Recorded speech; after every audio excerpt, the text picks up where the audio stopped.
আসসালামু আলাইকুম ওয়া রাহমাতুল্লাহি ওয়া বারাকাতুহু। ইন্নাল হামদালিল্লাহ নাহমাদুহু ওয়া নাস্তাঈনুহু ওয়া নাস্তাগফিরুহ ওয়া নুসাল্লি ওয়া নুসাল্লিমু আলা সাইয়্যিদিল মুরসালিন রাসূলি রাব্বিল আলামিন মুহাম্মদ ইবনে আবদুল্লাহ ওয়া আলা আলিহি ওয়া আসহাবিহি আজমাইন। আম্মা বা'দ। সম্মানিত দর্শক, আপনারা যে যেখান থেকে পিস টিভি বাংলার দারসুস সুন্নাহ অনুষ্ঠানটি দেখছেন, সবাইকে দোয়া ও স্বাগত জানিয়ে শুরু করছি আমাদের আজকের পর্ব। আমরা আলোচনা করছিলাম ইসলামের সুন্নাতের আলোকে স্বাস্থ্য, সুস্থতা ও অসুস্থতা। আর এ বিষয়ে আমরা আলোচনা করছিলাম পরিচ্ছন্নতা ও পবিত্রতা প্রসঙ্গে। আল্লাহ রাসূল সাল্লাল্লাহু আলাইহি ওয়াসাল্লাম সবসময় অজু অবস্থায় থাকতে, বিশেষ করে রাত্রিতে শোয়ার সময় অজু করে বিছানায় যেতে নির্দেশ দিয়েছেন। কারণ সারাদিনের ক্লান্তি, অনেক সময় সালাত আদায় করার পরেও কয়েক ঘন্টার ক্লান্তি, ঘাম, আমরা ক্লান্তিতে শুয়ে পড়ি, এরকম যেন না হয়। পরিচ্ছন্ন হয়ে মেসওয়াক করে, ব্রাশ করে, অজু করে, পবিত্র হয়ে বিছানায় যাওয়ার কি বরকত, কি ফজিলত! সম্মানিত দর্শক, কাজেই প্রচন্ড শীত বা অসুবিধা না হলে আমরা সবাই চেষ্টা করব রাসূলুল্লাহ সাল্লাল্লাহু আলাইহি ওয়াসাল্লামের এই সুন্নাত নির্দেশিত আমলটা পালন করার। সওয়াব এবং বরকতের আশায় কিন্তু আমরা দুনিয়ার অনেক ফল পাবো। ঘুমানোর আগে ব্রাশ করে, অজু করে, যদি সুযোগ হয় 2 রাকাত কিয়ামুল লাইল আদায় করে আল্লাহ তাআলার কাছে একটু ফুটা দোয়া করে সারাদিনের গুনার মাপ চেয়ে, সারাদিনের নেক আমলের কবুলিয়াত চেয়ে, মনে যত ব্যথা আছে আল্লাহর কাছে আবদার জানিয়ে, কাউকে কষ্ট দিলে তার জন্য, নিজের জন্য ক্ষমা চেয়ে, কেউ মনে কষ্ট দিলে তাকে ক্ষমা করে দিয়ে আল্লাহর কাছে দোয়া করে 5-10 মিনিট যদি আমরা একটু মনটাকে প্রফুল্ল করে, ভারটাকে নামিয়ে আল্লাহর উপরে সব সুপর্দ করে বিছানায় শুয়ে পড়ি, প্রতিদিন এভাবে করতে থাকি, দেখবেন কিছুদিনের ভিতরেই শরীরের সুস্থতা, মনের সুস্থতা, আত্মার পবিত্রতা এসে যাবে। আপনার জীবনটাই পরিবর্তিত হয়ে যাবে। সম্মানিত দর্শক, পানাহার, পরিচ্ছন্নতা, পবিত্রতা ইত্যাদির মাধ্যমে আমরা দৈহিক সুস্থতা অর্জন করতে পারি। এর পাশাপাশি রয়েছে আরো কিছু বিষয়। তার একটা হলো নিয়ন্ত্রিত জীবন, অলসতা থেকে বেঁচে থাকা, অনিয়ন্ত্রিত পরিশ্রম না করা। আল্লাহ রাসূল সাল্লাল্লাহু আলাইহি ওয়াসাল্লাম এগুলোও নির্দেশ দিয়েছেন, ইবাদত হিসেবেই নির্দেশ দিয়েছেন। আমরা করলে আল্লাহর কাছে সওয়াব পাবো, জাগতিক বরকত, সুস্থতা লাভ করতে পারবো। আমাদের আধুনিক জীবনযাত্রার একটা দিক হলো অলসতা।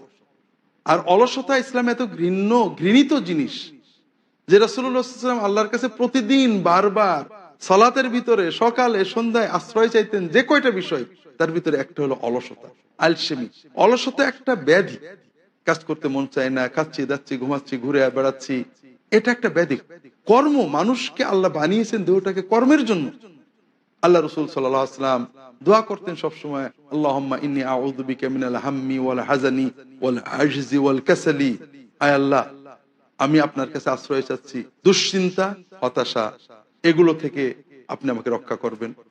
অক্ষমতা এবং অলসতা, এগুলো থেকে আপনি আমাকে রক্ষা করবেন। ওয়াল জুবনি ওয়াল বুখল, কাপুরুষতা, ভীরুতা এবং কৃপণতা, এগুলো থেকে আপনি আমাকে রক্ষা করবেন। ওয়া গালাবাতিদ দাইন ওয়া কাহরির রিজাল, ঋণগ্রস্ত হয়ে পড়া থেকে এবং মানুষের প্রতাপের দাপটের অধীন হওয়া থেকে আপনি আমাকে রক্ষা করবেন। আল্লাহু আকবার। আমাদের জীবনে সব চাওয়া পাওয়া এই দোয়ায় আছে। আমরা ক্রমান্বয়ে এই বিষয়গুলো পরে আলোচনা করব। মানসিক সুস্থতা প্রসঙ্গে আমরা এখানে যেটা দেখছি, আল্লাহ রাসূল সাল্লাল্লাহু আলাইহি ওয়াসাল্লাম অলসতা থেকে আশ্রয় চেয়েছেন। তিনি অলস ছিলেন না, কোনো অলস লোককে তিনি পছন্দ করতেন না। পরিশ্রম, আমরা যদি তার মতো পরিশ্রম এবং বিশ্রামে সমন্বয় করতে পারি, স্বভাবত আমরা সুস্থতা আশা করতে পারি। অলসতা ঘৃণিত, বর্জনীয়। বেকারত্ব ঘৃণিত। বেকার বসে থেকো না, মুখাপেক্ষী হও না, পরনির্ভর হও না, কর্ম করো, পরিশ্রম করো, অলস হও না। এটা যেমন ইসলামের একটা নির্দেশ। এর বিপরীতে অতি পরিশ্রম রাসূলুল্লাহ সাল্লাল্লাহু আলাইহি ওয়াসাল্লাম নিষেধ করেছেন। এমনকি দিনের জন্য রাত জেগে ইবাদত করছি, দিন জেগে রোজা রাখছি, রাসূল আপত্তি করেছেন না। ইসলাম এই ধরনের অতি ইবাদত চায় না, বৈরাগ্য চায় না, সন্ন্যাস চায় না, জীবন ঘনিষ্ঠ ইবাদত চায়। যে ইবাদত আমাকে জীবনমুখী করে, যে জীবন আমাকে ইবাদতমুখী করে। আর এজন্যই কোন কোন সাহাবী ইবাদতের আবেগে যখন সারা রাত সালাতুল লাইল, কিয়ামুল লাইল, তাহাজ্জুদ আদায় শুরু করে দিলেন। পরিবারের স্ত্রীদের সময় দেওয়া, পারিবারিক দায়িত্ব পালনে কিছু ত্রুটি বিচ্যুতি এসে গেল, সারাদিন নফল সিয়াম রাখতে লাগলেন, ঘুম বিশ্রাম কম হয়ে গেল। আল্লাহ রসুল ডেকে ডেকে তাদের বলতে লাগলেন, ইন্নালে আইনিকা আলাইকা হাক্কান ওয়া ইন্নালে জাসাদিকা আলাইকা হাক্কান ওয়া ইন্নালে আহলিকা আলাইকা হাক্কান ওয়া ইন্নালে যায়ফিকা আলাইকা হাক্কান। শোনো, তোমার চোখের অধিকার আছে, তাকে কিছু ঘুমাতে দিতে হবে। দেহের অধিকার আছে, তার দেহের জৈবিক প্রাকৃতিক চাহিদাগুলো মেটাতে হবে, খেতে হবে। তোমার দাম্পত্য সঙ্গীর অধিকার আছে, তাকে সময় দিতে হবে, তার দায়িত্বগুলো পালন করতে হবে। তোমার মেহমানের অধিকার আছে, তোমার সন্তানদের অধিকার আছে। এগুলো সবই ইবাদত। কাজেই তুমি শুধু সিয়াম, কিয়াম ইত্যাদি ইবাদতের মজা পেয়ে এগুলোতে ডুবে যেও না। এটা আমার সুন্নত পদ্ধতি না। সম্মানিত দর্শক, কাজেই আমরা যে কোনো ভাবে অর্থ উপার্জনের নামে, সওয়াব উপার্জনের নামে জীবনের প্রাকৃতিক চাহিদাকে নষ্ট করব না। ঘুম, বিশ্রাম এগুলোর সমন্বয় কর। রাসূলুল্লাহ সাল্লাল্লাহু আলাইহি ওয়াসাল্লাম সেটা করতেন এবং আমাদেরকে তা করতে শিখিয়েছেন। সম্মানিত দর্শক, আরেকটা বিষয় আমাদের সুস্থতা এবং অসুস্থতায় প্রভাব ফেলে, সেটা হলো অনিয়ন্ত্রিত জীবন। ঘুমিয়ে আছি তো আছি, কাজ করছি তো করছি, গল্প করছি তো করছি। আর আপনারা খুব ভালো জানেন যে ইসলামে এই অনিয়ন্ত্রিত জীবন যাপনের কোনোই সুযোগ নেই। আমাদের সালাত সময় নিয়ন্ত্রিত, সিয়াম সময় নিয়ন্ত্রিত, ইবাদত ঘড়ির কাটাই করতে হয়। আলসেমি করে বসে থাকা, গল্পে ভুলে থাকার কোনো সুযোগই মুমিনের নেই। আর এখানেই তো মুমিনের সুস্থতার বড় একটা বিষয় নিহিত রয়েছে।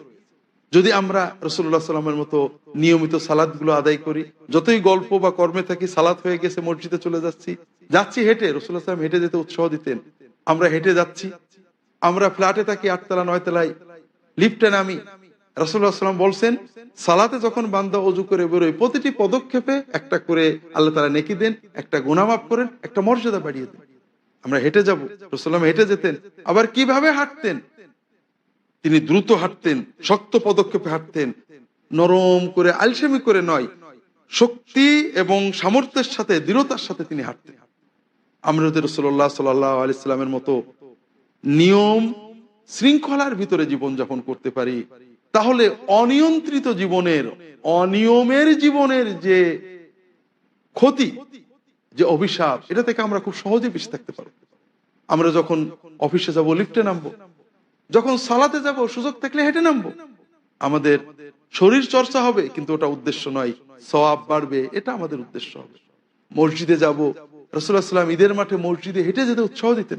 আল্লাহ রাসূল সাল্লাল্লাহু আলাইহি ওয়াসাল্লামের কিছু সাহাবী মসজিদে নববী থেকে তাদের বাড়ি দূরে হয়ে গেছিল, তারা বাড়ি ঘর ভেঙে মসজিদের কাছে আসতে চেয়েছিলেন। রাসূলুল্লাহ সাল্লাল্লাহু আলাইহি ওয়াসাল্লাম বললেন, বনি সালামা দিয়ারাকুম তুকতাবা আসারুকুম, বনু সালামা তোমরা বাড়ি ভেঙে মসজিদের কাছে এসো না, তোমাদের বাড়িতে তোমরা থাকো। কারণ তোমরা হয়তো মসজিদ থেকে একটু দূরে আছো, কিন্তু এর কারণে তোমাদের সওয়াব বাড়ছে। তোমরা যে পদক্ষেপে হেঁটে হেঁটে যাও, তোমাদের প্রতিটি পদক্ষেপ আল্লাহ তাআলা নেকির আমলনামায় লিখে দেন। কাজেই আমরা সালাত, সিয়াম, ইবাদত, তাহাজ্জুদ, ইশরাক, তাশ, সালাতুদ দুহা, যত ইবাদত আছে এগুলো সময় নির্ধারিত।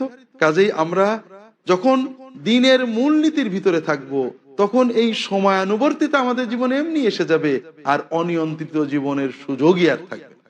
সম্মানিত দর্শক, এই সব কর্মের মাধ্যমে আমরা ইসলাম নির্দেশিত, সুন্নাহ নির্দেশিত এই নিয়ম নীতিগুলো পালনের মাধ্যমে আমরা একটা সুন্দর সুস্থ জীবন অর্জন করতে পারি, দৈহিক সুস্থতা। তবে এর চেয়েও বড় প্রয়োজন হলো মানসিক সুস্থতা। কারণ মানুষের দেহকে নিয়ন্ত্রণ করে মন।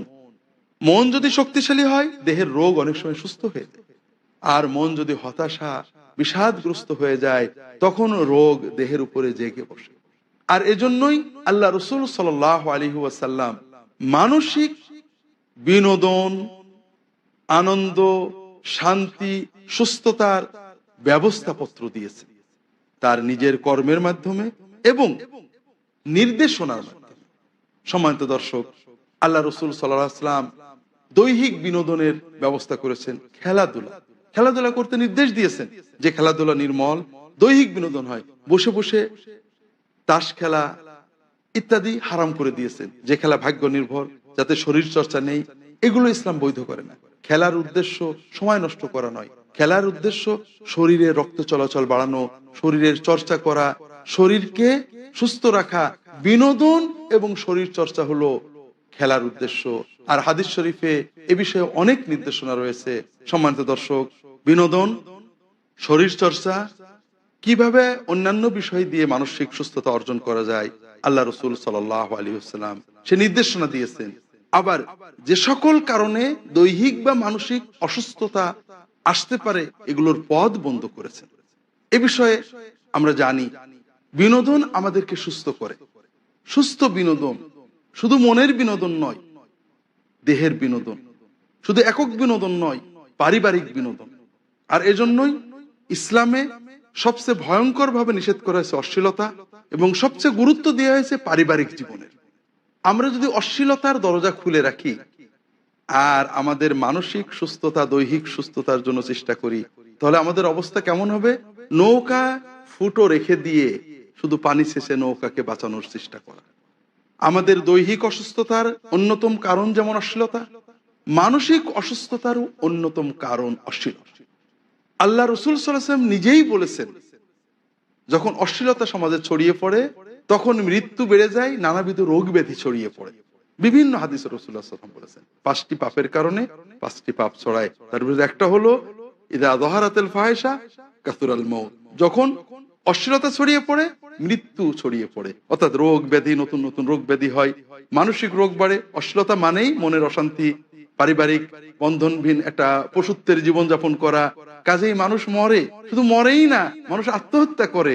আধুনিক সভ্যতায় মানুষ আত্মহত্যার প্রবণতা এমন ভাবে বেড়ে গেছে, এত সুখ, এত বিলাসিতা মানুষকে তৃপ্ত করতে পারছে না।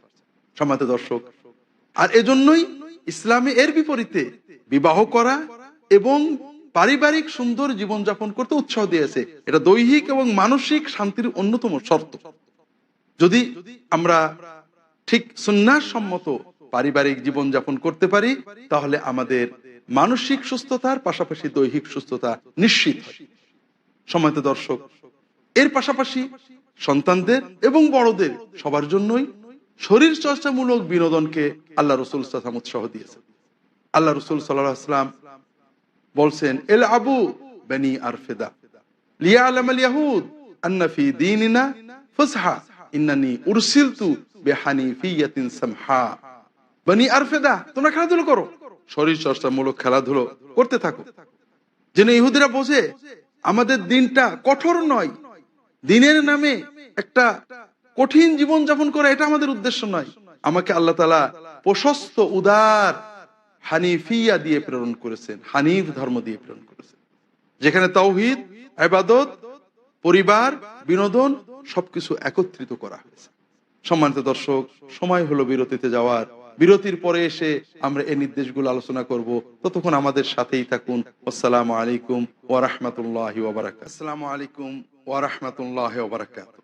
সম্মানিত দর্শক, ফিরে এলাম বিরতির পর। আমরা আলোচনা করছিলাম মানসিক সুস্থতা বিষয়ে রাসূলুল্লাহ সাল্লাল্লাহু আলাইহি ওয়াসাল্লামের সুন্নাতের নির্দেশনা। বিনোদন, শরীর চর্চা, কিভাবে অন্যান্য বিষয় দিয়ে মানসিক সুস্থতা অর্জন করা যায়, আল্লাহ রসুল সাল্লাল্লাহু আলাইহি ওয়াসাল্লাম সে নির্দেশনা দিয়েছেন। আবার যে সকল কারণে দৈহিক বা মানসিক অসুস্থতা আসতে পারে এগুলোর পথ বন্ধ করেছেন। এ বিষয়ে আমরা জানি বিনোদন আমাদেরকে সুস্থ করে। সুস্থ বিনোদন শুধু মনের বিনোদন নয়, দেহের বিনোদন, শুধু একক বিনোদন নয়, পারিবারিক বিনোদন। আর এজন্যই ইসলামে সবচেয়ে ভয়ঙ্কর ভাবে নিষেধ করা হয়েছে অশ্লীলতা, এবং সবচেয়ে গুরুত্ব দেওয়া হয়েছে পারিবারিক জীবনের। আমরা যদি অশ্লীলতার দরজা খুলে রাখি আর আমাদের মানসিক সুস্থতা, দৈহিক সুস্থতার জন্য চেষ্টা করি, তাহলে আমাদের অবস্থা কেমন হবে? নৌকা ফুটো রেখে দিয়ে শুধু পানি শেষে নৌকাকে বাঁচানোর চেষ্টা করা। আমাদের দৈহিক অসুস্থতার অন্যতম কারণ যেমন অশ্লীলতা, মানসিক অসুস্থতারও অন্যতম কারণ অশ্লীলতা। আল্লাহ রসুল সাল্লাল্লাহু আলাইহি ওয়াসাল্লাম নিজেই বলেছেন, যখন অশ্লীলতা সমাজে ছড়িয়ে পড়ে তখন মৃত্যু বেড়ে যায়, নানাবিধ রোগ ব্যাধি ছড়িয়ে পড়ে। বিভিন্ন হাদিসে রাসূলুল্লাহ সাল্লাল্লাহু আলাইহি ওয়াসাল্লাম বলেছেন 5টি পাপের কারণে 5টি পাপ ছড়ায়। তার মধ্যে একটা হলো ইযা যাহারাতিল ফাহিশা কাসুরাল মাউত, যখন অশ্লীলতা ছড়িয়ে পড়ে, মৃত্যু ছড়িয়ে পড়ে, অর্থাৎ রোগ ব্যাধি, নতুন নতুন রোগ ব্যাধি হয়, মানসিক রোগ বাড়ে। অশ্লীলতা মানেই মনের অশান্তি, পারিবারিক বন্ধনহীন একটা পশুত্বের জীবনযাপন করা। কাজেই মানুষ মরে, শুধু মরেই না, মানুষ আত্মহত্যা করে। আধুনিক সভ্যতায় মানুষ আত্মহত্যার প্রবণতা এমন ভাবে বেড়ে গেছে, এত সুখ, এত বিলাসিতা মানুষকে তৃপ্ত করতে পারছে না। সম্মানিত দর্শক, আর এজন্যই ইসলামে এর বিপরীতে বিবাহ করা এবং পারিবারিক সুন্দর জীবনযাপন করতে উৎসাহ দিয়েছে। এটা দৈহিক এবং মানসিক শান্তির অন্যতম শর্ত। যদি আমরা ঠিক সুন্নাহ সম্মত পারিবারিক জীবনযাপন করতে পারি, তাহলে আমাদের মানসিক সুস্থতার পাশাপাশি দৈহিক সুস্থতা নিশ্চিত হয়। সম্মানিত দর্শক, এর পাশাপাশি সন্তানদের এবং বড়দের সবার জন্যই শরীর চর্চামূলক বিনোদনকে আল্লাহ রসুল সাল্লাল্লাহু আলাইহি ওয়াসাল্লাম উৎসাহ দিয়েছেন। আল্লাহ রসুল সাল্লাল্লাহু আলাইহি ওয়াসাল্লাম বলছেন, এল আবু বানি আরফিদা লিয়ালামাল ইয়াহুদ আন্না ফি দীনিনা ফাসহা ইন্নানি উরসিলতু বিহানিফিয়াতিন সামহা। বানি আরফিদা, তোমরা খেলাধুলো করো, শরীর চর্চামূলক খেলাধুলো করতে থাকো, যেন ইহুদিরা বোঝে আমাদের দিনটা কঠোর নয়, দিনের নামে একটা কঠিন জীবন যাপন করা এটা আমাদের উদ্দেশ্য নয়। আমাকে আল্লাহ তাআলা প্রশস্ত উদার হানিফিয়া দিয়ে প্রেরণ করেছেন, হানিফ ধর্ম দিয়ে প্রেরণ করেছেন, যেখানে তাওহীদ, ইবাদত, পরিবার, বিনোদন সবকিছু একত্রিত করা হয়েছে। সম্মানিত দর্শক, রাসূলুল্লাহ সাল্লাল্লাহু আলাইহি ওয়াসাল্লাম যুবকদের বলতেন, ইরকাবু ওয়ারমু, তোমরা আরোহণ করো, ঘোড়া দৌড়াও, ফরসিয়াত শেখো, নিক্ষেপ করো। সাহাবায়ে কেরামগণ সাঁতার শিখতে, খেলাধুলো করতে উৎসাহ দিতেন। আমরা বর্তমানে নিজেরা ইলেকট্রনিক বিনোদনমুখী হয়ে গিয়েছি, পাশাপাশি সন্তানদেরকেও সুষ্ঠু বিনোদনের ব্যবস্থা করতে পারছি না। এটা আমাদেরকে মনোদৈহিক অসুস্থতার একটা বড় কারণে নিপতিত করছে। সম্মানিত দর্শক, আমরা যে বিনোদন করি, অর্থাৎ একটা খেলা দেখছি অথবা ইলেকট্রনিক খেলা খেলছি, টিভির পর্দায় তাকিয়ে রয়েছি, এটা কিছু সময়ের আনন্দ দেয়, কিন্তু পুরোটা ব্রেনের কষ্টই হয়। অর্থাৎ আপনি পড়ালেখা করছেন তাও ব্রেন, বিনোদন করছেন তাও ব্রেন, দেহ কোনো উপকার পাচ্ছে না। এজন্যই এই বিনোদনটা আমাদেরকে অলস বানাচ্ছে, যে অলসতা ইসলামে ঘৃণিত, আমাদেরকে অসুস্থ বানিয়ে ফেলছে। আর এজন্যই রাসূলুল্লাহ সাল্লাল্লাহু আলাইহি ওয়াসাল্লাম বিনোদনকে উৎসাহ দিয়েছেন। দৈহিক যে খেলাধুলো আমাদের দেহ মনকে উৎফুল্ল করে, এই জাতীয়, যার ভিতরে পাপ নেই, অশ্লীলতা, অবৈধতা নেই। সম্মানিত দর্শক, মানসিক সুস্থতার জন্য আরেকটা জরুরি বিষয় হলো উৎফুল্লতা, হাসি, আনন্দ। আল্লাহ রসুল সাল্লাল্লাহু আলাইহি ওয়াসাল্লাম হাসি মশকরা করতেন। দিনের নামে আমরা অনেক সময় কঠোর হয়ে যাই, মুখ ভার, সবসময় আখেরাতের ভয়। আমরা মনে করি এটা হয়তো মডেল। পরবর্তী যুগের অনেক বুজুর্গ থেকে হয়তো আমরা এরকম শুনতে পাবো। গল্প সত্য মিথ্যা আমরা জানি না, কিন্তু রাসূলুল্লাহ সাল্লাল্লাহু আলাইহি ওয়াসাল্লাম এবং সাহাবীগণের সুন্নাত এরকম ছিল না। আর এজন্যই তো আমাদেরকে দ্বীন শিখতে হবে রাসূলুল্লাহ সাল্লাল্লাহু আলাইহি ওয়াসাল্লাম, সাহাবীগণ থেকে। সাহাবায়ে কেরামগণের ব্যাপারে ইমাম বুখারী তার আদাবুল মুফরাদে হাদিস এনেছেন, মা কানা আসহাবু রাসূলিল্লাহি সাল্লাল্লাহু আলাইহি ওয়াসাল্লাম মুতাহাইয়িজিন মুতাহাজিকিন মুতামাওয়াতিন কানু ইউনাশিদুনাল আশআর ইয়াতাহাদ্দাসুনা বিজাহিলিয়াতিহিম ইয়াতাদাহাকুন ফাইদা উরিদা মিন আহাদিম মিনহুম আমরুম মিন উমুরিল্লাহ তামাহলাকা আইনুহু কাআন্নাহু মাজনুন আও কামা ক্বাল। আল্লাহ রাসূল সাল্লাল্লাহু আলাইহি ওয়াসাল্লামের সাহাবীগণ কঠোর ছিলেন না, আত্মকেন্দ্রিক ছিলেন না, সমাজবিমুখ ছিলেন না, নিজেকে নিয়ে বসে থাকতেন না, তারা মরণপণ ছিলেন না, ইবাদত করতে করতে একেবারে শুধু মরণের চিন্তা করছেন এরকমও ছিলেন না। তারা সবাইকে নিয়ে গল্প আড্ডা দিতেন, কবিতা পড়তেন, জাহেলি যুগের বিভিন্ন গল্প বলতেন, হাসাহাসি করতেন। কিন্তু যখন আল্লাহর দ্বীনের কোনো কাজ আসতো, তারা একেবারে পাগলের মতো ছুটে যেত। কাজেই সাহাবায়ে কেরাম জীবনমুখী দিন পালন করে, দ্বীনের কাজ যখন আছে কাজ করেছে, কিন্তু এর বাইরে বৈধ আনন্দ, উপহাস, উল্লাস এবং হাসি মশকরা করেছে। সহিহ মুসলিমের হাদিসে আমরা দেখি আল্লাহ রাসূল সাল্লাল্লাহু আলাইহি ওয়াসাল্লাম সালাতুল ফজর আদায় করে বসে থাকতেন। কানা রাসূলুল্লাহ সাল্লাল্লাহু আলাইহি ওয়াসাল্লাম ইদা আদ্দা সুবহা আও আল গাদাত জালাসা ফি রিওয়ায়াতিন মুতারাব্বিআন। রাসূলুল্লাহ সাল্লাল্লাহু আলাইহি ওয়াসাল্লাম বসে থাকতেন, আসন গেড়ে বসে থাকতেন, সূর্য ওঠার আগে তিনি যেতেন না। ওয়া কানা আসহাবুহু ইয়াতাহাদ্দাসুন ইয়াতানাশাদুন ইয়াতাহাদ্দাসুনা মুরজালিয়াতিম ওয়া ইয়াদহাকুন ওয়া হুয়া ইয়াতাবাসসাম। রাসূলুল্লাহ সাল্লাল্লাহু আলাইহি ওয়াসাল্লাম ফজর শেষ হয়েছে, সূর্য ওঠার আধা ঘন্টা 40 মিনিট বাকি আছে, বসে আছেন, নিজে বসে আছেন নীরবে, সাহাবায়ে কেরাম বসে গল্প করছেন, জাহেলি যুগের গল্প করছেন, হাসাহাসি করছেন, রাসূলুল্লাহ সাল্লাল্লাহু আলাইহি ওয়াসাল্লাম মুস্কি মুস্কি হাসছেন। দর্শক, রাসূলুল্লাহ সাল্লাল্লাহু আলাইহি ওয়াসাল্লাম মদিনার জীবনে তার বয়স 53 বছর হওয়ার পরেই মদিনায় গিয়েছেন। প্রায় পৌড় বৃদ্ধ বয়সেও তিনি হাসি মশকরা করতেন সাহাবীদের সাথে, পরিবারের সদস্যদের সাথে হাসি মশকরা করতেন, দুষ্টামি করতেন, আনন্দ দিতেন। সাহাবীরাও বুঝে ফেলেছিলেন তিনি এটা পছন্দ করেন। বিভিন্ন হাদিসে আমরা এগুলো দেখতে পাই।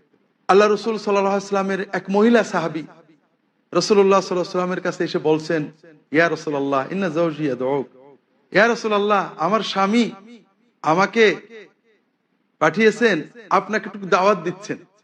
রাসূলুল্লাহ সাল্লাল্লাহু আলাইহি ওয়াসাল্লাম বললেন, ও আপনার স্বামী কে? যার চোখে সাদা সাদা আছে উনি তো? চোখে সাদা আছে মানে একটা রোগ ব্যাধি। ওই মহিলা বলছেন, না না না মাফি আইনি বায়ান। রাসূলুল্লাহ বললেন, না তার চোখে সাদা আছে, না না না তার চোখ সাদা না। রাসূলুল্লাহ সাল্লাল্লাহু আলাইহি ওয়াসাল্লাম বললেন, তুমি বোঝোনি মেয়ে, প্রতিটি মানুষের চোখেই তো কিছু সাদা আছে। এক বৃদ্ধা এসে রাসূলুল্লাহ সাল্লাল্লাহু আলাইহি ওয়াসাল্লামের কাছে বলছে, ইয়া রাসূলুল্লাহ আল্লাহর কাছে দোয়া করেন যেন আল্লাহ আমাকে জান্নাত দিয়ে দেন। রাসূলুল্লাহ সাল্লাল্লাহু আলাইহি ওয়াসাল্লাম বললেন, কোন বুড়ো মানুষ তো জান্নাতে যাবে না। এটা অস্থির হয়ে গেছেন। তখন রাসূলুল্লাহ সাল্লাল্লাহু আলাইহি ওয়াসাল্লাম পরে বুঝিয়ে দিলেন, আল্লাহ তোমাকে যখন জান্নাতে দেবেন, তোমাকে যুবতী বানিয়ে জান্নাতে দেবেন। আল্লাহ রাসূল সাল্লাল্লাহু আলাইহি ওয়াসাল্লাম এভাবে স্বচ্ছ নির্মল হাসি মশকরা করতে পছন্দ করতেন, সাহাবীদের সাথে, শিশুদের সাথে, বয়স্কদের সাথে, সবার সাথে। আল্লাহ রাসূল সাল্লাল্লাহু আলাইহি ওয়াসাল্লামের জাহের নামে এক সাহাবী, তিনি বেদুইন ছিলেন। তিনি গ্রামের দূরের মরুভূমি প্রান্তরে বাস করতেন। মরুভূমি থেকে যখন আসতেন কিছু নিয়ে আসতেন, আবার মরুভূমিতে যখন যেতেন রাসূলুল্লাহ সাল্লাল্লাহু আলাইহি ওয়াসাল্লাম তাকে কিছু দিয়ে দিতেন। এই সাহাবীর সাথে রাসূলুল্লাহ হাসি মশকরা করতেন। বিভিন্ন হাদিস আসছে। সম্মানিত দর্শক, এ পর্বে আর আলোচনা বাড়াতে পারছি না, এ পর্ব এখানেই শেষ করতে হচ্ছে। আল্লাহ তাআলা আমাদেরকে পরবর্তী পর্ব পর্যন্ত সুস্থ রাখবেন আশা করছি, এবং সেই পর্বে আমরা বিষয়টা আরো আলোচনা করব। ওমা তৌফিক ইল্লা বিল্লাহ ওয়া সাল্লাল্লাহু আলা মুহাম্মাদিন নবিয়্যিল উম্মি ওয়া আলা আলিহি ওয়া আসহাবিহি আজমাইন। আসসালামু আলাইকুম ওয়া রাহমাতুল্লাহি ওয়া বারাকাতুহু।